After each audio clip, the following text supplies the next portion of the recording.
This podcast is for voice teachers and coaches to answer the question, how do I grow my teaching business and even break out of that one-on-one lesson model so that I can reach and teach who I want whenever I want? I'm your host, Allie Tyler, voice teacher of over a decade and marketing and business coach for fellow voice teachers. Welcome to the Voicepreneur podcast.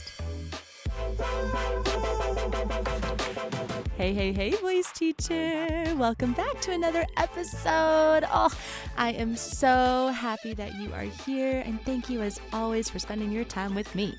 I am so excited as always to chat about this topic because I just want to first say I know how this feels. I know how it feels to be stressed about money and trying to grow your business at the same time. It is not fun. It is not fun. And here's the thing.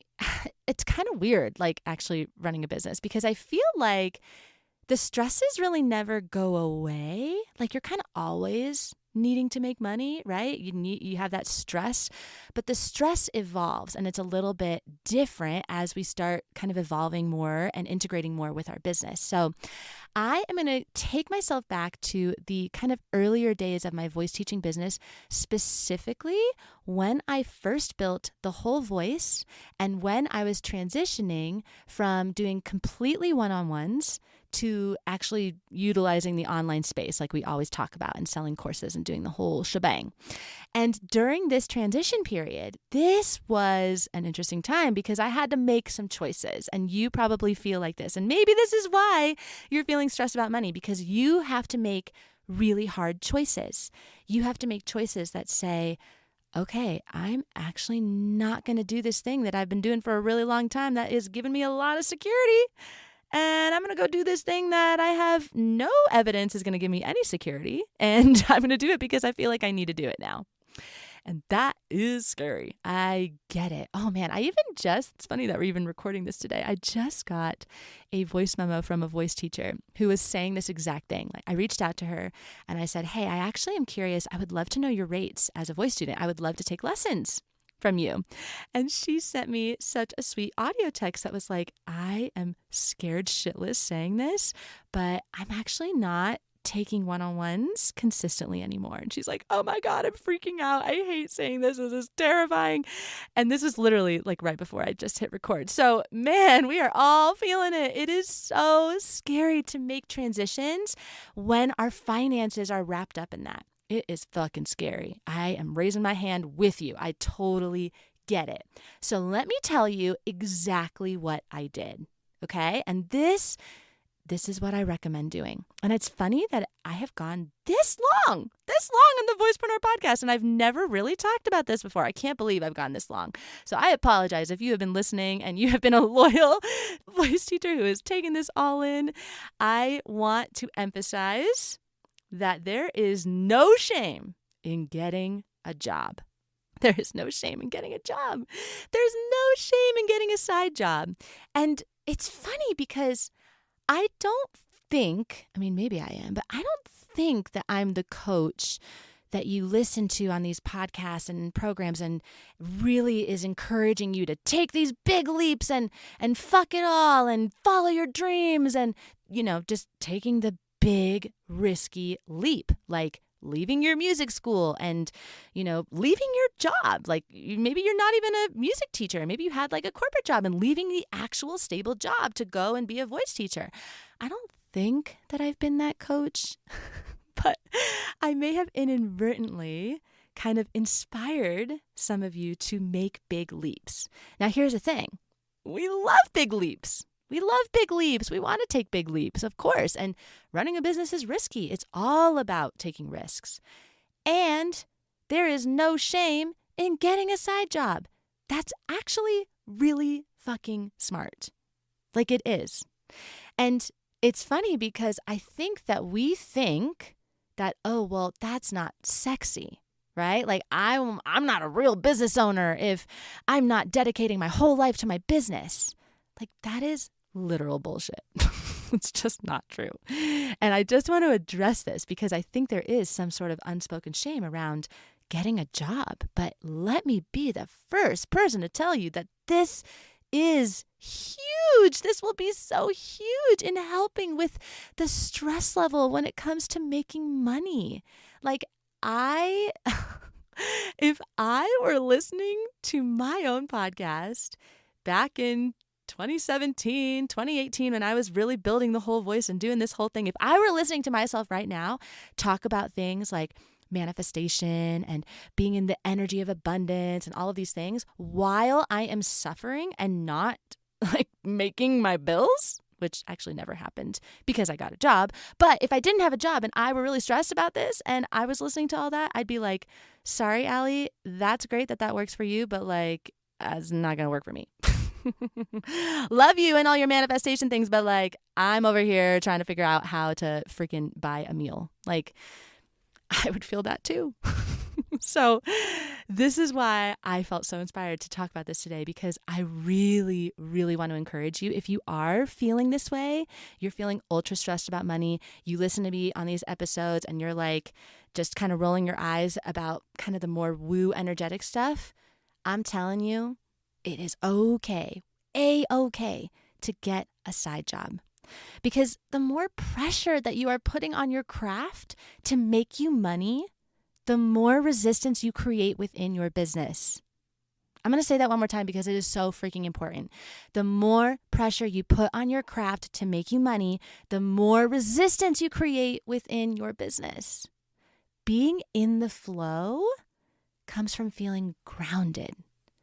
And you feel grounded when you have money. This is part of being a human, is making money. So let me give you a couple of examples of things that I have done, and maybe this will inspire you. So when I was building up the whole voice, there were actually three main things that I really did to kind of help myself feel secure during that process. So number one, I hopped onto Rover.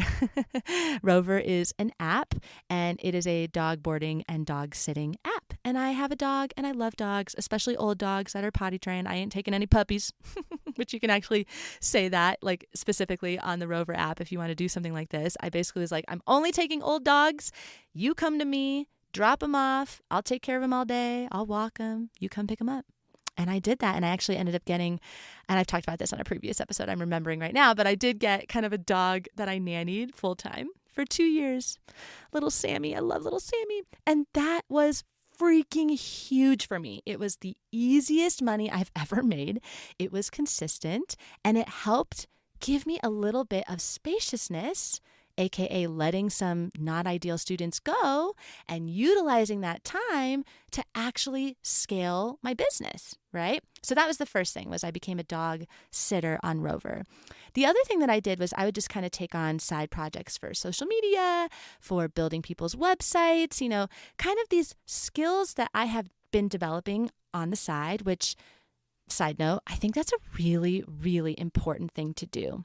Like building a skill set, especially if it's not related to music, I think it's a very important thing to spend our time on. So I knew this back in 2016. I was like, people pay a lot for websites. That's cool. I like design. I should probably figure out how to build websites. So I did. I taught myself how to build websites. And I knew that this would be a skill that I needed to cultivate in order to kind of have stability. And I'm so glad I did, because then I could take on website projects for music teachers and even not music teachers. I was making websites for all kinds of different people, and I could kind of have that going on the side.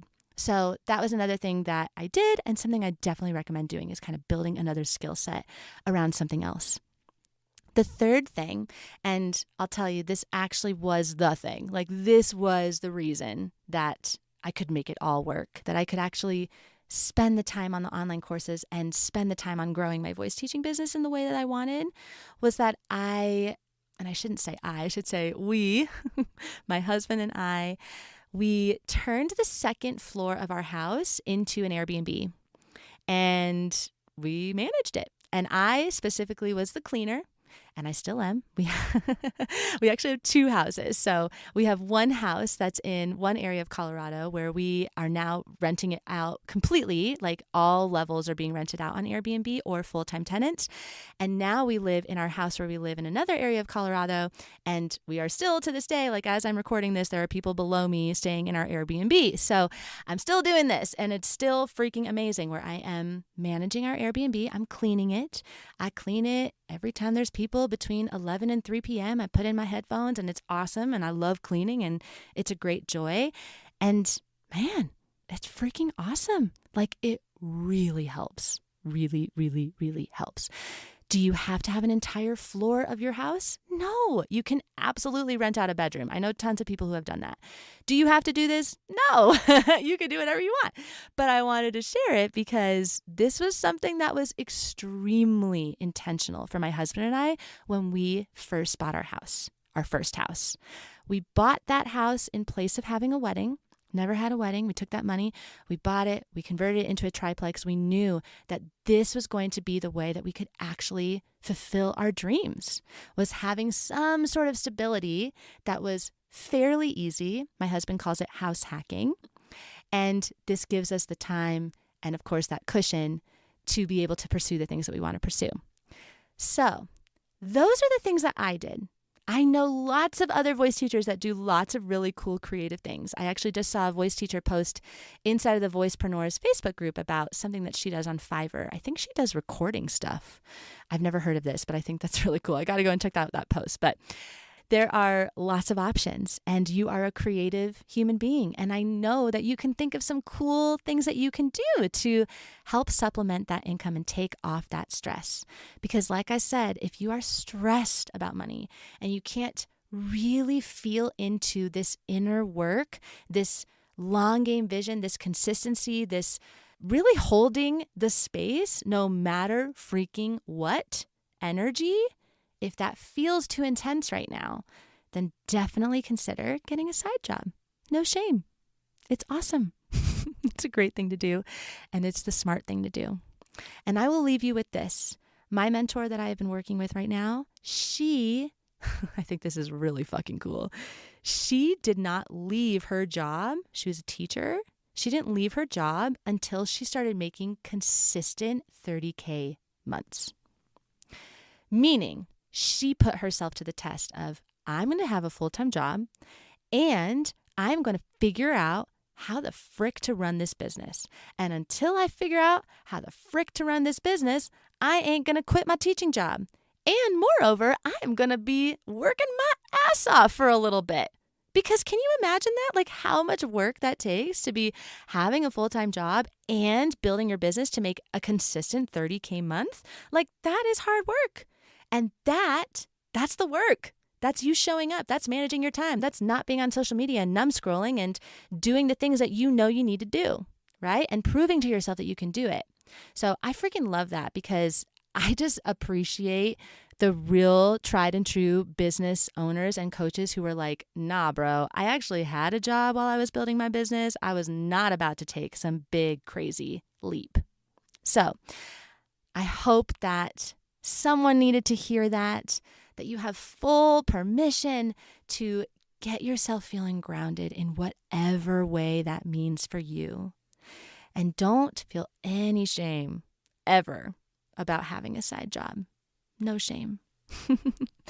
All right, my friend, I hope that was helpful for you. I can't wait to hear what lands. And if you do get a little side job, let me know. I want to know what it is. I think it would be so cool to kind of compile different side job ideas and then I can share it with you. So that would be really awesome. Send me a DM if you do end up doing something like this. Like if you dog sit on Rover or, whatever it is that you do, I want to know so that I can help other voice teachers feel inspired to do the same thing. Because remember, we are all in this together. All right, lovely. I love you so much. I hope that you have a beautiful rest of your day. Thank you as always for being here, and I will catch you in the next episode. Oh my goodness, that was so juicy, and I'm so glad you're still here listening. You are amazing, and I can't wait to see what you take away from this episode and what you bring into your teaching business. Oof, it is going to be so good. If you want to come and see for yourself what it means to grow and scale your teaching business, come and check out the resources inside of the show notes or visit us over at thevoicepreneur.com. If you enjoyed this episode, take a screenshot, share it on your Instagram stories, and tag me at The Voicepreneur. Or if that's not your vibe, that's totally fine. Share it with your 2 best voice teacher friends so that we can continue spreading the good word that you can create a sustainable, spacious, and fun as fudge cake teaching business that makes an enormous impact on your students' lives and your life and your bank account. It's awesome. Thank you so much for being here. I love you so much, and I can't wait to see how your business changes your life. I'll catch you in the next episode.